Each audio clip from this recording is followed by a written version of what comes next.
Hello and welcome back to Between the Arcs, not Behind the Arcs, Between the Arcs. I'm your host, The Horse, and joining me for this very special episode tonight, it's the man that started the grand plan last year. So he was going through the basics, the buy planning, the buy structure, your primos, your rookies, your cash generators. Basically, tonight what we're doing is we're giving a brief rundown, I guess, as to how that all works. And the man that runs all that is Hurls. How you doing, mate? Oh, I'm good, mate. I love that you were a bit ambitious there, not with the between the arcs, but with the brief word in that. We'll see how we go. Yeah. Brief has never been mentioned in the same sentence as me, but love this episode, mate. This is what I really enjoy about SuperCoach. If you're out there, you're watching this and you like listening to or thinking about the strategic side of the game, this is why I love SuperCoach, because of this stuff that we're going to talk about tonight. So 100%. If you want to know about, X player over Y player, there'll be only a little bit of that, but there'll be a lot of structure, roles, buy planning, prices, cash gen, all that kind of stuff. So it's one of my favorite episodes of the year for sure. Definitely. And one thing that, if you're just looking for a team tonight, ladies and gentlemen, then this is probably, while you will see a team, it's probably not all about that. This digs a little deeper into SuperCoach. We go sort of beyond the simple things in SuperCoach in order to try and help you guys at home achieve the best possible team that you can have for the year. So you can beat your mates, win your cash leagues, or win your bragging rights amongst your friends, family, or whoever it is that you're playing against. So if you haven't yet, like, subscribe, bell, thumbs, hype, love it all. 5-star reviews on audio help keep the lights on here at Between the Arcs also. Before we get much further, mate, we'll just get stuck straight into it, I reckon. And here we have the grand plan. So last year it was called the grand plan. We ran a grand plan every Tuesday night, which showed your team, your moves that you did each week and why you did them. But it wasn't just those moves. It was more about the people or the players that you were looking at, potential upgrades, rookies to downgrade into, upcoming schedule, cash generation. Is this a little bit more of what the people are going to see tonight? Yeah, for sure. It's one of those things, like this team that I'm going to show everyone tonight it was my team as of yesterday. There's been a couple of changes already today. So you don't need to necessarily get hung up on the exact players' names.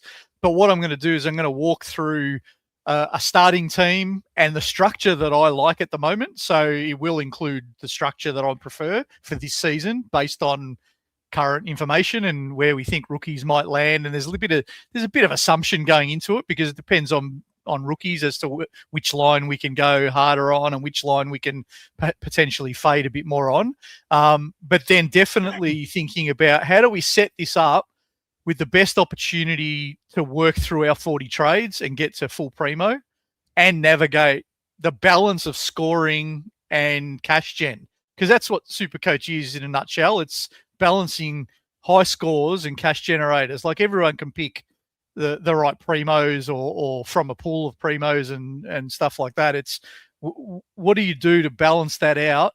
And do you go uber primos? Do you go bottom of the line? If anyone watched our episode last night, I asked Secco a question, and the question was, when you're picking your primo players, do you go for the Ubers? Do you go for the ones that might end up, M7 and 8 in your starting squad, who might be a bit more value?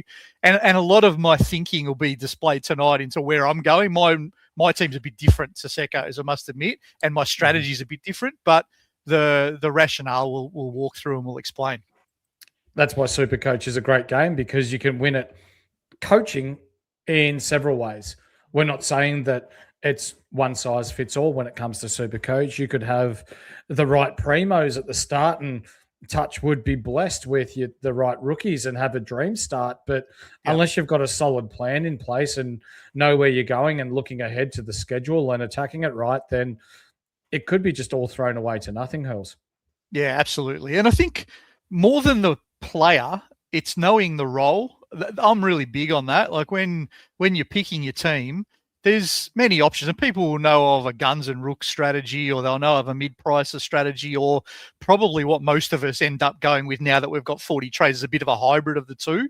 So we have, our really preferred rookies, our preferred primos, and then we pick off the mid-prices that we think are going to make the most cash. Mhm. But what I really want to talk to people about is just trying to remember what the role of each player is, what you're buying them for. And then you do have to be a little bit flexible. I'm not saying you never change tact. One of the things, and everyone is dictated to a little bit by their lessons from the year before. One of my lessons last year was I was probably a little impatient with my mid prices. And so that's influencing a little bit of my structure this year for sure. And you've got to be flexible to know when cash gen, like for example, one of the really simple ones that everyone will remember from last year, when a seagull marriage presents itself in round 5 or whatever it was, or round 6, no matter what your structure looks like or what your team looks like, you have to take advantage of those guys. Definitely. They make you the 250 to 280,000 that many of your guys just don't make. And so you do have to have some flexibility, but you also need a plan, I reckon. Otherwise, you're sort of chasing all year. Definitely. Let's turn the page. This is Hurls' grand plan. So we're going to start off with a starting team. Do you want me to just sort of give you, how do you want to do this? Players or just the structure? How should we present it to everyone? Let's go. So for the people that are listening in on audio, they can hear what your team is, so they can get a bit of an idea as to when you're running through how many keepers you believe you've got on each line, and then your buy structure. Then they can sort of have that picture inside their heads. Yeah, cool. So I'll read out the team first. So those of you who are listening on audio get a sense. From the back line, it's Rosie, Clark, McKercher, Coleman, Taylor, Sarong. They're the 6 on field. And then Gibcus and Lindsay on the bench. Midfield, Bont, Butters, Baz Smith, Nando's, Noah Anderson, Hayden Young, Darcy Parish, Dyson Sharp, Jagger Smith on field. And then Farrow, Will Brodie, and Patrick Reshko on the bench. Rucks, Tristan Sherry, and Tim English on field. And then Liam Reidy on the bench. Forward line, Harry Sheasel, Sam Flanders, Sammy Lawler, Mateus Philippou, Todd Marshall, Devon Robertson on field, with Leo Lombard and Jasper Alger on the bench. And my flex being Zeke Euland, which I like to put my DPP highest price rookie in my flex spot, just so that when I'm maneuvering, that seems to be the most logical place for me to put that kind of player. So that's the team. It's not set in stone. So when you see my team before round 1, I guarantee you there will be changes. There's already been 2 changes today from this, but the structure will be somewhat similar to this, with a couple of little asterisks on a few little lines that I might move. So you're looking to go in your defense, 2 keepers, 1 mid-pricer. In your midfielders, 4 keepers, 2 mid-pricers. I could go into the rookies, but they can sort of do the maths and work out what's left. Rucks, 2 keepers straight off the bat. Forwards, 2 keepers, 1 mid-pricer. And then your flex having 1 rookie. So all up, you've got 10 keepers to start with. You've got 21 cash generators and 9 rookies on field. Straight away, I want to ask you, there's this theory in the SuperCoach world with some SuperCoaches that they want to try and start with as many keepers as they can right from the start, up to and including, say, 14 keepers. Do you think that 10 keepers has you on the back foot right from the start, or this enables you to generate cash basically everywhere, all over the ground, so then you've got flexibility in your moves? No, there's certainly trade-offs. So just to define what I call a keeper, and this might differ from some. I have seen some put up their teams and say, "Oh, I've got 14 or 15 keepers," and they include people like McKercher as keepers. I don't call them keepers. So my version or my definition of a keeper is someone who I want to play in my team all year and never move. So I I'm pretty ruthless with my keepers. And so you'll see in my team, I've got, as part of my cash generators, I just classify my team as two main roles. They're either there to stay or they're there to make cash. And I distinguish between the two. So for me, McKercher, Young, Parrish, and Lawler, who many people might call, primos or keepers, whatever. For me, they're cash generators. If one of those happen to stay all year because they're outperforming my expectations, bonus. That's one less I have to trade as we go along. But for me at the start, they're cash generators. Love it. So with your buy structures, your keepers in mid-prices missing, you've only got 1 in round 2, 3 in round 3, which we'll touch on shortly, and 1 in round 4. Round 12, you've got 5, and then not until round 16, you have 4. With your 3 in round 3, are you confident that you've got the scoring on field right now that you can get through that? Or is there a targeted trade happening to ensure that you've got enough points on field? No, there's not. And this one I call it an anomaly. It might happen again next year. I don't know. But I think this year there's a big change from last year. And the big change is when I was trying to avoid the early buys, my team looked shit. So that was the cut and thrust of it. I didn't like it at all. So what I've decided this year is, and people might look at this and say, oh, 700K for Bont, 650K for Butters, et cetera, et cetera. What I'm doing to try to counter the fact that I'm picking 5 early buy players, I did a buy article for those who are in our Patreon. I'll give you the rough maths. I think a primo on a buy costs you about 40 points. Okay. In the early buys, I would expect your rookies to be playing because you're picking the rookies that are the best rookies. So in my just rough assumptions, I say, all right, a primo 110, a rookie 70. So the trade-off for playing a primo on a buy is 40 points. So in my maths, I'm calculating here that playing those 5 keepers on an early buy is absolutely going to cost me points. It's going to cost me in my maths about 200 points overall.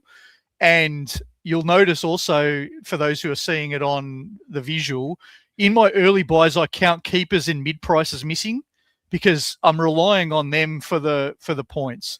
Whereas in the mid-season buys, I only count keepers because I'm anticipating my mid prices will be gone by then. So I'm budgeting that, and this is why I'm doing the strategy I'm doing. I'm going a bit more uber primo in my midfield this year. I'm buying Bont, I'm buying Butters, I'm buying a Baz Smith. That Baz Smith role might be Smith, McCluggage, or Dacos. I don't know which one of the 3 yet. And I'm also buying Nando's, who I think has just a dream fixture. So I'm attacking that, even though he's got an early buy. So for this strategy to be successful, those 4 players really have to outperform who I could have got instead by about 200 points over the first 10 or 12 weeks.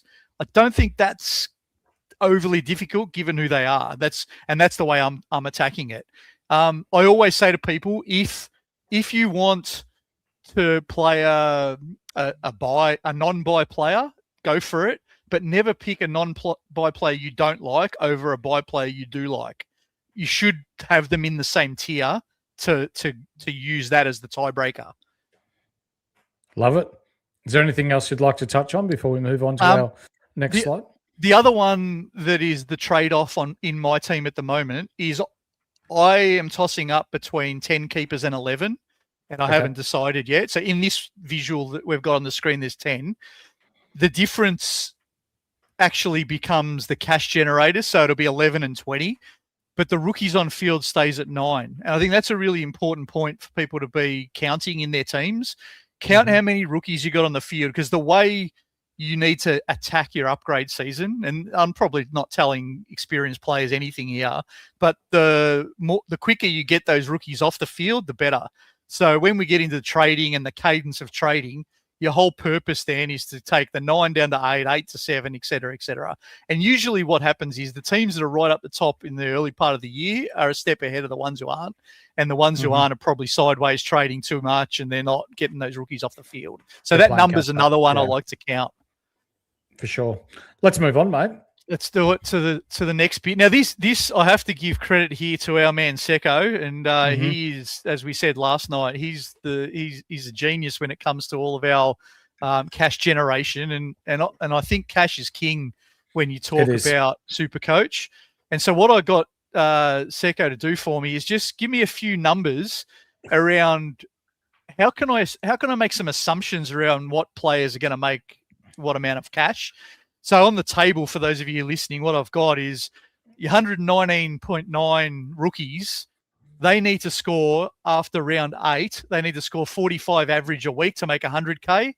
They need to score 51 points a week to make 120K. They need to score 57 points a week to make 150K. And then I've scaled that right up to the McKercher level, which is the 450K, which is the highest price mid-pricer I've got. And he needs to go 107 to make 100K, 112, et cetera, et cetera. And I think this table is really handy for me because when you're starting to make the toss-up between – and Coleman is in this team at the moment. I doubt he stays in my team because the reason that is when you look at a 220K bloke and what he needs to do to generate cash versus a 119, if I can find a 119 I trust, I'm going to go down and save that money up front and make the cash that way. So just before we continue on, mate. Yeah. I can see the comments in the chat, and for those listening on audio, this is a bit of a diversion away, but we've currently got a draft order being run. So in this specific draft that I'm in, you've got to pick a golfer that's playing in the live tournament at Pebble Beach. So what I want is for the people in the chat, you need to pick me a golfer. So the golfer that you think is going to finish closest to the top, bang it in the chat, and whoever has the most amount of votes in the next, say, 10 minutes, that's the golfer that we're going to go with. There you go. That's do they know even who's in the field? You have to get onto Google, I guess. So go for it. Live golf at Pebble Beach. Interesting. Yeah.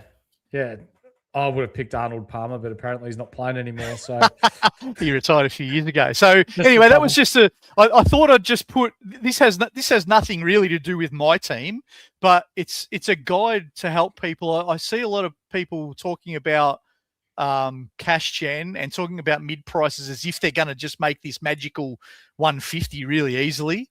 But if you compare like a Parrish to a Young as two really common ones, and they're both in my team, to go and get 150K, Parrish needs 97 points. Young needs 107 for 8 weeks. And I think if you're talking injury prone, you could say maybe you got 12 weeks before you punt them, and that would be great if neither of them get injured. But I've just done it on 8 weeks just to give myself a little bit of a guide as to where I think people might land when I do my planning. Okay. So yeah. Sorry. This specific slide that we see here, ladies and gentlemen. So this is so for example, let's use McKercher here. His starting price, his projected change, and his sell price. So all of these numbers that we're about to go through here is readily available to anyone within our Patreon. You name the player, you name what you think that your specific player needs to get to in order to sell them. Secco, Flanders, they've all got the numbers, they've got the data all in the background to help you guys at home. So if this is something that you think can help you this year with your SuperCoach and being able to be the best you can be, link is in the description to our Patreon below. It is less than a schooner a month to get involved, Hurls, and have access to all the professionals day and night. So yeah, it's nothing, right? I mean, I don't want to be too flippant about $10 a month and whether people can afford it in cost of living crisis and all the rest. But geez, if you're serious about SuperCoach and you like a punt, like most of us do, $10 a month, and you get all of the access to everything, you get access to us and to ask us questions, I would jump in. Secco's article today on the rucks and the analysis behind what he thinks is going to happen to the rucks this year was unbelievable. It's influencing who I start. So I would absolutely recommend everyone jumps in. Definitely. So let's talk about this. And for those of you watching, this slide is a bit sort of detailed. This is where the bit of a nerd comes out. And I've sort of tried to pencil in what I want to do. And this is just at a high level, taking it up a level for a second, what I've done is I've just listed on this slide my cash generators. So my keepers don't even come into the equation here. I am making the assumption up front the only time I'm trading any of those 10 keepers is if they get injured. And otherwise, I could not care less about their price. So for a Bont, for example, the question came through in chat last night. What happens if Bont scores 100 in the first round? Would people who were going to start him, would they then fade him? For me, now I get the reason you might, because you might want to get him cheaper, etc. His price will drop at some point. For me, that's not entering my head one little bit. Bont's a keeper. I don't care what his price is, unless he gets injured or he all of a sudden starts playing full forward every week. He's going to start in my team, and he's not relevant to my cash generation. But what this graphic shows people, and what it showed me actually when I was trying to work through it, is how hard it is to generate the roughly $4 million that you need to generate from your non-keepers. And this is where it gets a bit confusing, because when you go in every week in SuperCoach and it tells you your team value, it includes your keeper prices as well. This is excluding all of those guys. So I'm budgeting roughly $4 mil, I'm going to need all year in cash gen to go from 10 keepers to 23 keepers, which is pretty hard. And those of you who can see the screen, there's a shortfall of about 1.1 million in my initial 20 trades. So the 20 keepers traded down to rookies like regenerating, or up to keepers, depending on which way you go, because you usually go one down, one up, or two down, one up, and those things. That I won't have enough cash to do it. And so this is where in your planning, if you see cash generators coming up like a Marriage last year, like a Murphy Reed last year, jumping on them from a dead rook or a rookie who's not doing their job is bloody critical. And so I'm a massive believer in correction trades being for cash gen rather than correction trades being for stupid mistakes in keepers, which is why I'm erring on the side of Uber primos. Love it. Does someone like Liam Reidy, does he concern you at all? So given he had a couple of games there at Fremantle and he was pretty ordinary.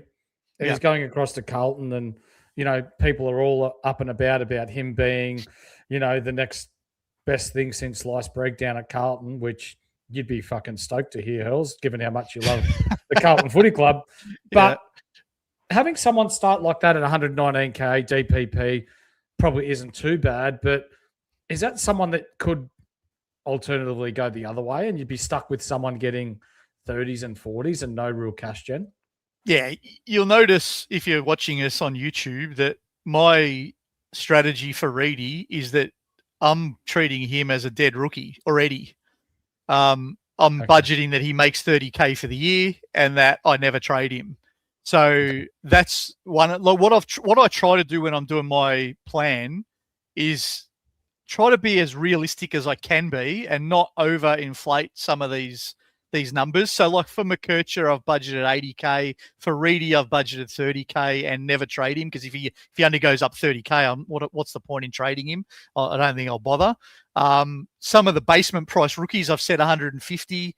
I've said Parrish 170 because I think he's priced to do that. Whereas Young, I've said 125 because I think he's less likely to go the 150 plus.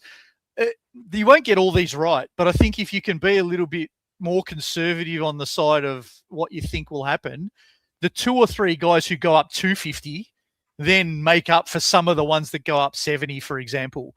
But I think if you are thinking about Reidy as a cash generator, I think, Horse, your point is really valid. I don't know if he's going to be.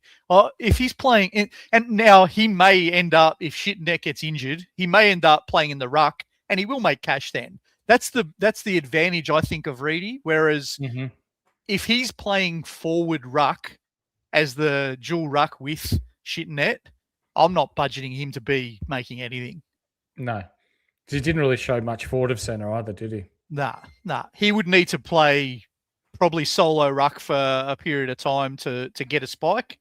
And so that's why I'm not budgeting for that. If it happens, beautiful, but I'm not budgeting for it. So let me ask you this then, mate. We've seen that Kalani White is taking leave from the Melbourne Footy Club due to glandular fever, and fingers crossed to get well soon, son of Jeff.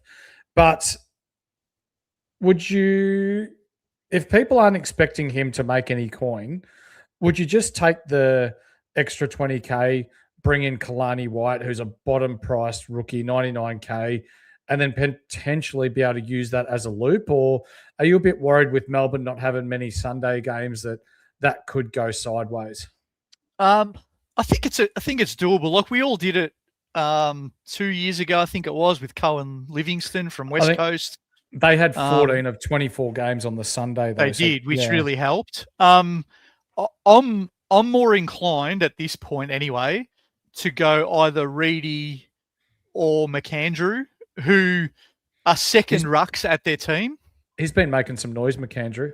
Yeah, so they're probably the two that I've got in my mind at the moment for that R3 spot. And the reason that I've got those ahead of anyone like a Kalani White is I don't think Kalani White is playing any games. I think that's pretty certain. Whereas those other two, even if they don't play many, if the right thing goes and there's an injury to the number one ruck, or Adelaide decide maybe that Rob can't go in this new world because the new rules sort of make it harder for a Riley O'Brien, then that's the kind of ruck I want in my R3 that might be a surprise on the upside.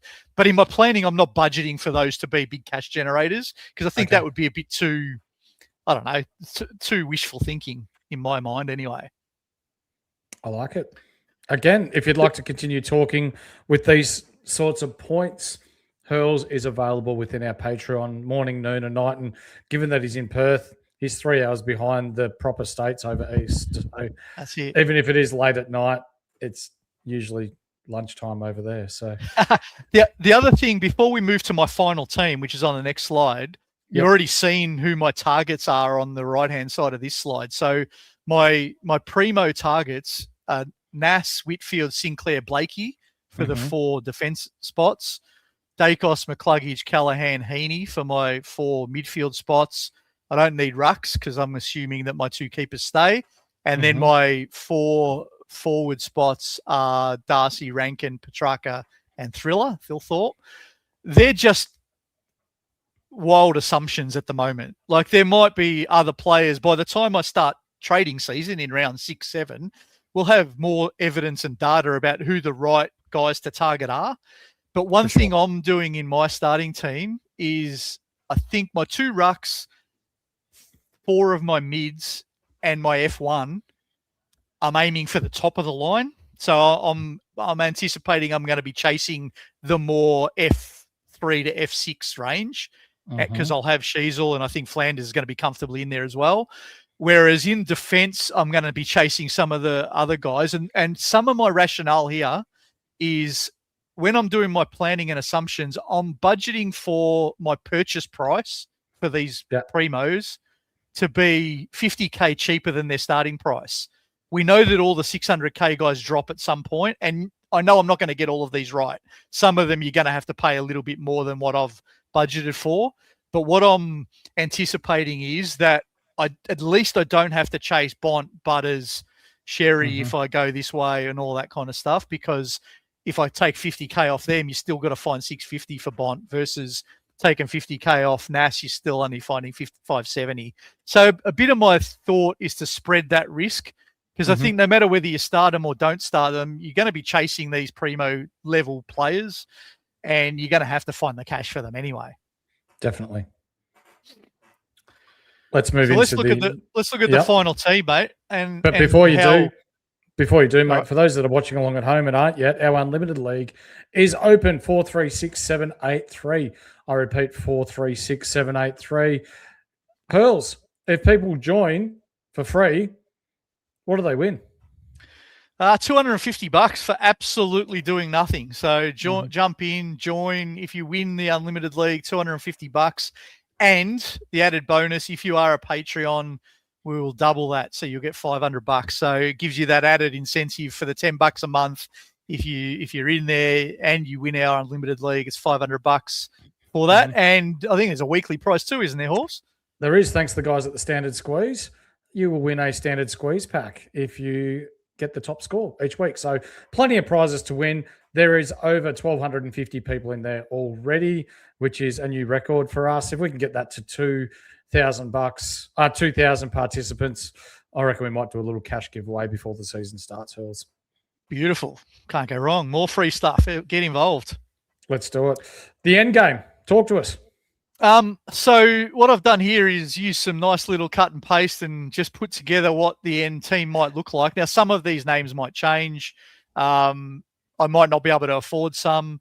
I don't know if I'll get to 23. Last year, all of us really struggled for that 23rd primo. So I've sort of suggested here that I will, just for visual effect, but it is a tough thing to do to get to that 23rd primo unless you're getting your trades right all the way along. But just to break down the trades, I found this really interesting when I was doing it for myself. If you consider those 20 trades I was talking about there, where I've got to move those cash generators on, part of my strategy having only 10 keepers is that I'm committed to 20 or 21 of those other blokes being moved. Now I'm saying 20 because Reidy's I've just counted as him staying there all year. Yep. And that's 20 trades gone. I think you have to have 6 correction trades. If you don't have 6 correction trades, I think you miss too many cash generators and too many things that for that flexibility. That's where the 6 correction trades come in. And I've said there that I've got 10 other trades to regenerate cash. So this is where the second wave of rookies becomes really important. And when you trade out your first wave, and you remember last year, I know one of the first good rookies that I traded out was Davidson from the Bulldogs. That's he got up to nearly $300K when I traded him. So he did his job. It was brilliant. He made 180, 190,000. But then who you bring in also needs to be traded, because you can't generate $4 million with just the one wave of trades. You have to do it with the second wave as well. And usually these are the ones we're trying to get in at about round 6, 7 and get out at about round 12, 13, 14, 15 at the buys. So you really, what I'm thinking is I'm going to need to find about $1 million of this extra cash in my second wave of trades, and that's probably going to take another 10 trades. So it's bloody tight. Even just putting it on paper like this, it's already, people say 40 trades is easy. I'm telling you, it's not. It's to generate the numbers to get where you need to get if you want 22 or 23 bona fide primos. Now, when we get to the buys, we did this last year. I did it last year. You have to start making some sacrifices as you get to the end, when you know your cash gen and you know how many trades you got left, and you start burning some trades on probably what we call fake primos, right? And last year I bought in plenty. The year before, when I had my great year, Kerno was my biggest fake primo, and it cost me the whole year. So what I'm displaying on this screen is utopia. I'd love to get to this team. I haven't been able to manage it the last 2 years, and so let's see if we can this time around. I'll tell you what, Hurls. I know the likes of Kez and Kizza are in the chat, but if I did that cut and paste job on Microsoft Paint like you have right now, I would be copping an absolute fucking pasting. No doubt. But no doubt. As the skull is back, you won't need correction trades if you follow this wizardry. But he can also confirm that there's some decent swords on this want list. Yes, there are. I mean, this is a dream end team, right? And look, price absolutely dictates where you target. So I'm not saying this is what my end team will look like. I just use these guys as a rough guide so that I could do some calculations and pretty much to convince myself of how hard it is to get to this team. That's what this exercise actually did. And as we go through the team each week throughout the year, I think it's going to be interesting how many sacrifices we have to make, and whether we go for, the top of line guys, or whether we go for the M10 and M12 kind of guys. That's going to be interesting. I think the other thing, and we haven't even spoke about it, but we have in plenty of other pods, calling my 2 rucks keepers is bloody dangerous this year, because who knows what that's going to look like when the season starts and all that. That's probably my biggest fear in this, is you're spending 1.2 something mil on two blokes who you want as keepers, and if they turn to shit, then you might have to trade them as well. Yeah, 100%. We really don't know what we're getting into with Rucks, do we? Secco did a really good article today that was posted within our Discord and within the Patreon about analysing the 10 years worth of data from the Sandful and how the Rucks have gone about it there, and how it's all worked, and who he thinks is worthy of to start with, and who he thinks is going to regress. I don't want to wreck that at all for Secco because of the work that he's put in, but the link again will be in the description below through to our Discord, and you can read it there. But he does make some very interesting points in there, with an estimated 20% less ball ups, boundary throw-ins, stoppages going on throughout the game. And that's exactly what the AFL want. Less stop-start, make it more exciting for the consumer at home. Yeah, and I think one line in his article that I will give away that I loved, it was something along the lines of, I might not quote it exactly right, but either there'll be 20% less stoppages, or the AFL won't get what they want and they'll make more change. So I think you're right. The whole idea is that there are less stoppages. The stand rule as well is going to be enforced even more to make it quicker. So yeah, that ruck line is a bloody conundrum. One of the trades that I have already done that is different in my current team today than when I put this together yesterday is Jackson has come in for Sherry to take that into account, really, which I'm a bit nervous about, because Sherry has a great run, but it's also, I think, going to be okay, because what I hope happens is my overthinking on my SuperCoach team. I hope Sherry goes really well in the first 6 weeks and owners get complacent, and it's only because of the draw, not because of his actual output at the end of the year. And those who don't go that way, which will be me, I think, will get that advantage as the back end of the season comes along. 100%. I see there, mate, that you've got correction trades through round 1 through 3, 6 trades. Yeah. In an ideal world, that would be perfect, really, because we're all sort of chasing our tail. There are often rookies that we miss, or there might be some injuries, or we want to jump off someone who's going to lose a lot of cash and someone else that's going to gain a lot of cash. So the 6 trades there, is that realistic? Or is that what we should be, I guess, resisting the urge to trade anymore when we're talking corrections? Or well, I think it's perfect world stuff. What happened last year to me, I can only talk for my team, is I probably did 10 corrections.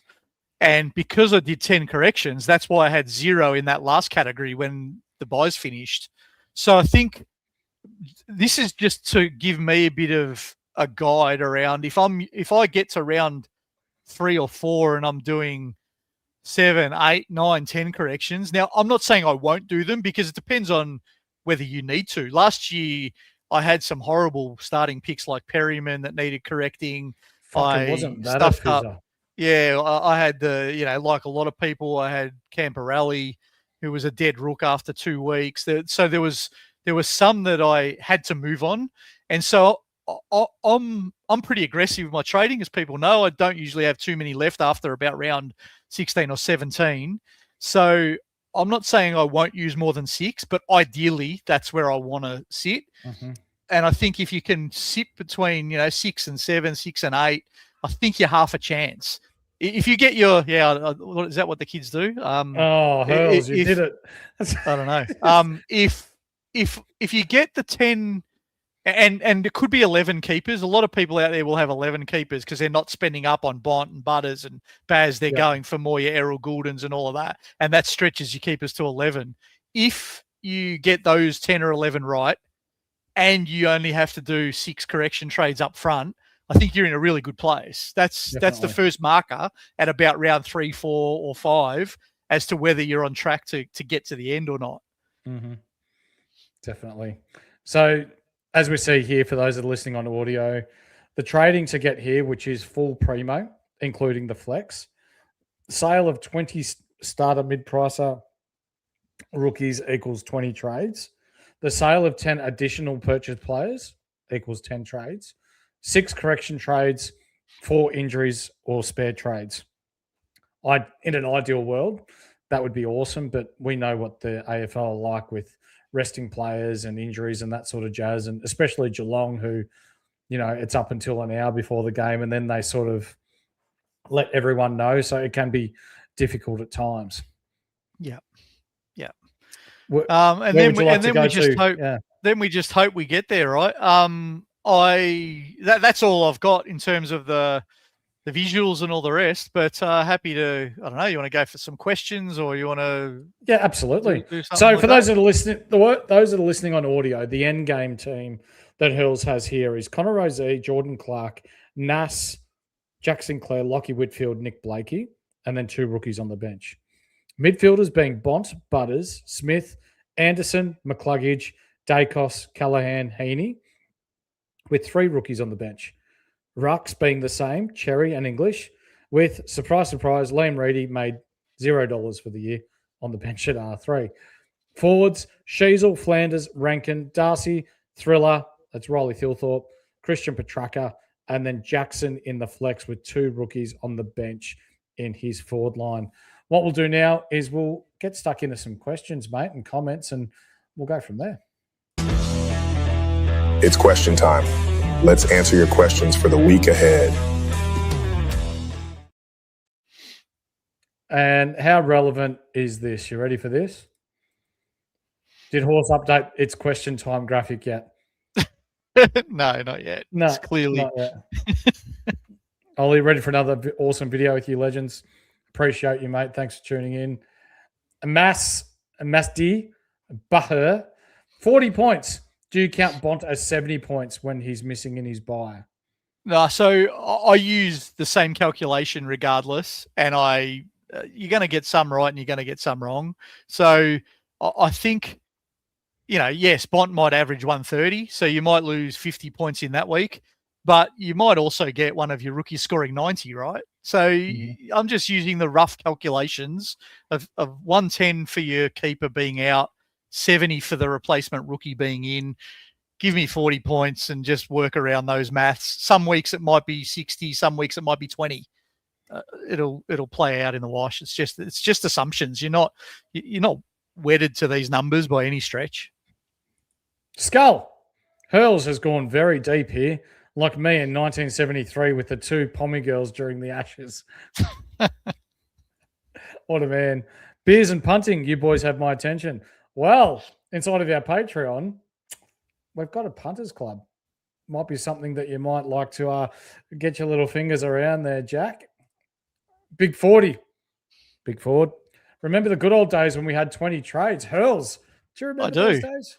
I do. I'm old. I remember those days. The difference, I think, 40 in those days was it was all guns and rooks. You had to go guns and rooks in that time. So you had no choice. You couldn't trade like we do now. So you couldn't take risks on mid prices. You couldn't do any of that. You just had to go, all right, what am I? And you were aiming for about 12, 13 starting keepers, or maybe even 14. And you were counting blokes as keepers who you would never count these days. And then you would just try to trade your way best you could, and you'd still run out at the same time as we run out now. Now we're so aggressive. We start trading from round 1, and you don't let up. From round 1 to round 16, we just burn our trades like no man's business these days. But that's how it's funny. The more that everyone else does it, the more you have to do it, or you can't keep up. That's right. Again, Hurls has no Essendon players in it. This team might actually win a final. Yeah, I hate picking Essendon players as a general rule, so I won't say I won't pick any along the way, but I'm going to have possibly 3 in it to start, which is unusual for me, but they're only because they're rookies or value. I'm going to have Parrish if he's fit round 1. I think everyone's going to have Dyson Sharp, and if Jacob Farrow starts round 1, I'm going to have him as well. But I don't like picking primo Essendon players. I had Zach Merritt for a fair bit of last year. I just don't enjoy it. It stuffs up my weekend when Essendon gets smashed. My primo scores shit, and they're from my team. So, Yeah. Pistol. Hello, Pistol. From Bradley Constructions. What about 12 keepers like Pistol has? Well, Relton Roberts is not a keeper. I think Pistol tried to prove this point. He had an argument with Secco and I. You can go. Pistol arguing. No. Yeah. He was. I'll give Pistol his credit here. He's right. You can have 12 or maybe even 13 at a stretch if you go extreme guns and rookies. Like, for example, if I take Parrish, Young, Lawler, and McKercher out of my team, I can bring in 100k blokes and 2 600k blokes, right? So you're automatically increasing your keepers just by doing that. But I'm choosing not to because I think those guys are too much value, and that's where I think I'm going to make my bulk cash. But you can get 12, probably 12 is the max in my definition anyway. 12 is about the max you're going to get. Chris wants to know: is Rosé a keeper? Is his role locked in? Are the early fixtures actually good for him if he's in defence? Yes, yes, question. And yes. Yeah, it's a good question though. I think this is where the plan or any plan comes unstuck a little bit, is when things change that we didn't foresee during the year.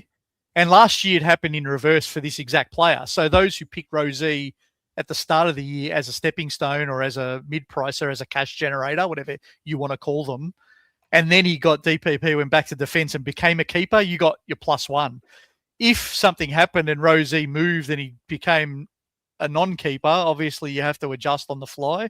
But I think if all things being equal, if he stays back flank and you need about 105 average for your D6, I think he's okay. I think what the difference in my team is to many other teams who are starting Sinclair or Nass, I'm choosing to aim for that D5, D6 to start my defense because I'm going for the M1, M2, M3 in the midfield, whereas others might be spreading that a little bit more. Like you can only go 10, 11 or 12 keepers. Where you put them, in my opinion, doesn't matter that much, except that with a little proviso, you've got to have the rookies on that line to cover it. So if we get 4 rookies on field, I guarantee you I won't start, and I'm talking forward line here. If we get what looks to be 4 viable rookies, I won't start Lawler on that line.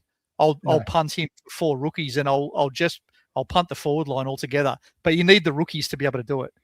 Placey, how you doing, mate? Thanks for tuning in. Convince me on Lawler Hurls. Sorry. Yep. I'm looking at fading track, and there isn't many other primos apart from Shees, so looking cheaper. So his place is very much looking along the same lines as yourself. Yeah, I've got Lawler, as you know, in my team at the moment, and he's one of 4 mid-prices that I've got. And my rationale at the moment is I don't know yet if I can trust 4 on-field rookies. I think I can trust Philippou. I think I can trust the Port Adelaide bloke. What's his name? Marshall, if he goes back, he's playing defence. I hope I can trust Devon Robertson. I'm not sold yet, but I hope. Yeah. And I hope I can trust Leo Lombard. If those 2 hopes become, I think I can trust them, I won't start Lawler because I'll then say, because all that role, that F3 role for me in my team is a cash generating role. It's not a keeper. So whether it's Lawler or whether it's one of those rookies, I'd rather the 119k bloke if I can trust him. But at the moment, I don't think I can trust him. So I'm going to Lawler because I have a bit more faith he'll make 120. In what world, for 119k or some of these bottom dollar guys that you've got in your forward line, for you to be able to trust them, what do they need to average? Or what do you need to see out of them? Yeah, it's probably roll more than anything. Okay. So remember last year when we all had Kako sitting there and he didn't make a lot of cash, it was a really slow burn. I think the role dictates that. And so that's why I won't count Lombard yet because I don't really know the role he's going to play. I think he's got great job security, but I don't know if he's going to make the necessary cash. You almost need a bit of a spike from some of these. The best cash generators are the ones who get a spike score every now and then. So even though we're saying to average 57 for 8 weeks, you're going to make 150 out of your basement price. It's better if they score a 75 and a 90 because then when they get the inevitable 40, you're protected a little bit because some of these rookies will throw a 40, right?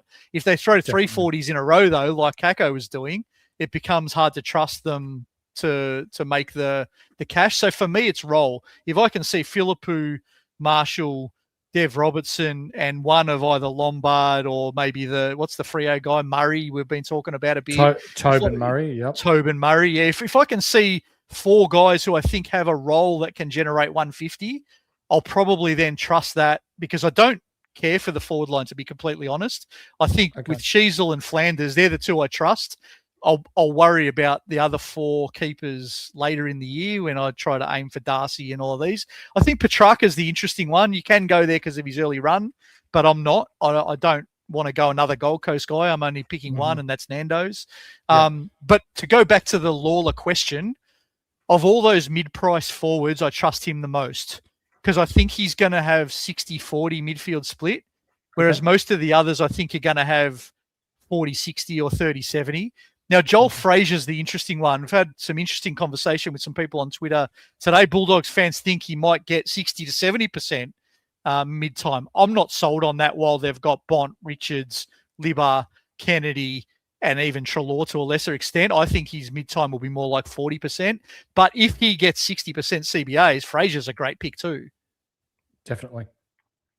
Ladies and gentlemen, that's going to do us. We're trying to keep these to under an hour. So you've got plenty of consumable quality type podcasts in regards to AFL SuperCoach to devour during the day without, if you're anything like me, anything over an hour and you start losing interest or the old birds start going around in your head like Homer Simpson. So we're trying to keep these to an hour. So yeah, but to continue to punch out AFL SuperCoach relevant news, previews, teams, 5 nights a week up to and including the season to basically keep you guys all over it at home. So if you haven't yet, like, subscribe, bell, hype, thumb, love it all. 5-star reviews on audio also help us keep the lights on here at Between the Arcs.